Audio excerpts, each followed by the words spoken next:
See, right now, what I am seeing, the frauds which I handle at my end, I see a lot of frauds which involve social engineering. So, these fraudsters have set up call centers in this Mewat region and NCR region, and they use social engineering techniques to commit this financial frauds.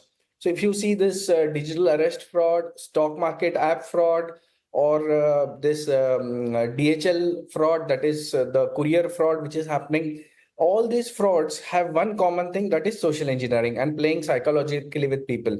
When it comes to police or the government, thing is, it is effectively not playing a deterrent role. That's what my observation is.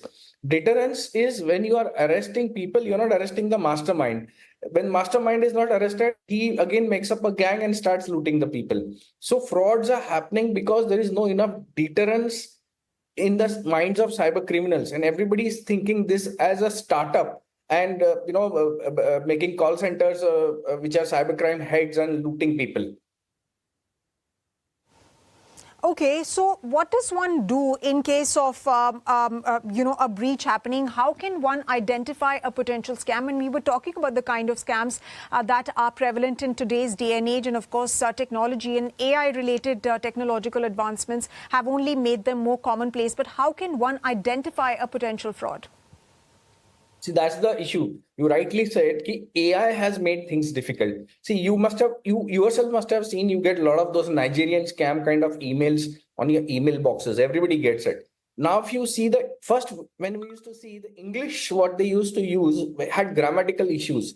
But now, if you see, the English is very polished because they use AI. They use AI to target your own personality. So they compose different emails depending on different profiles created with them. So it becomes so target oriented and so realistic that people fall for the fraud, what they're trying to do on us. So technologically, we still need to do a lot, but awareness is the key. The awareness is not happening. Awareness in vernacular medium, vernacular languages need to be done. It's not happening. Banks are not taking complete onus. Banks and financial institutions, they don't have complete onus on doing. And third and important is, when it comes to remedies, we don't have online dispute resolution kind of mechanism where the remedy is faster and fastest.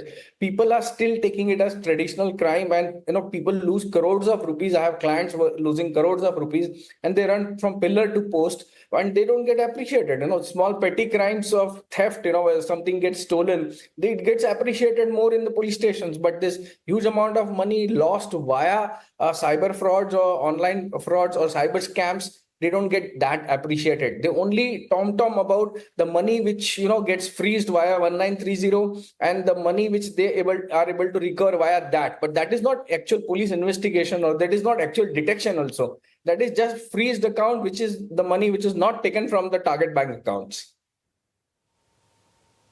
Right, right. And, when we talk about AI and technological advancements, let me also talk to you, Dr. Mali, about, cyber frauds becoming even more and more prevalent. Also because, some of these are linked to nation states, globally, there is a lot of geopolitics happening.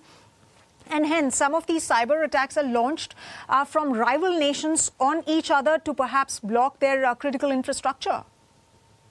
Exactly. So if you see North Korea, let me take the names of the states because my PhD is in cyber warfare. So while researching, I keep finding North Korea, Cambodia, this Myanmar, where there is a lot of unrest.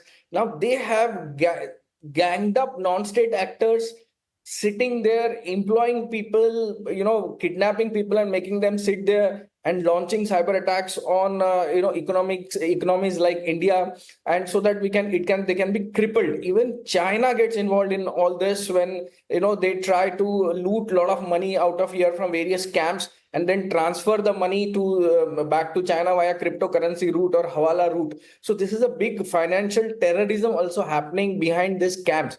So the scams are not plain petty scamsters who are doing the scam. They are highly rooted, and the money often flows abroad. All the trails, all the scams which we investigated right now are flowing. The money is flowing abroad, and for this they are investing in technology, investing in AI, technology like AI, where easily scam can happen, easily people can be fooled. Even two-factor authentication is not enough.